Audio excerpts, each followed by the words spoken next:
Hello everyone, how are you doing? This is MD Tech here with another quick tutorial.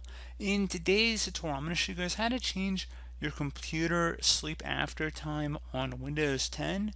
So after a certain period of inactivity, if you want your computer to automatically go into sleep mode, in today's tutorial, I'm going to show you guys how to do that. And there are a few different ways how to do this, but I'm going to show you guys what I believe to be the quickest way. And that'll be to open up the start menu. Just go and left click on the start button one time. Select the gear icon on the left side, where if you hover over it should say settings. So go ahead and select that. Alternatively, you could search the start menu as well for settings, whichever way you prefer to access it. And now you want to select the system tile. So again, it should say system. Go ahead and left click on that. Select power and sleep on the left side. Go ahead and left click on that.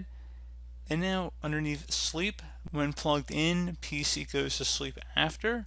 Now if you are on a laptop or a tablet device, there might be an additional option for on battery power. So you would just set both of them again depending on what you'd want to set them as. So maybe on battery power you want to set it to occur more in a shorter time duration than when it was plugged in, because it has a consistent AC power supply. But to each their own. Most people probably just want to set them both to the same, but in my case I only have one option since I'm on a desktop device here. So it says when plugged in, PC goes to sleep after, and right now it's set to never, meaning it will not go into sleep mode unless you set it into sleep mode. So in order to change that, you just would select the drop down arrow, and then you can set any time interval from 1 minute to 10, and then progressively goes up to 5 hours or never, like I said.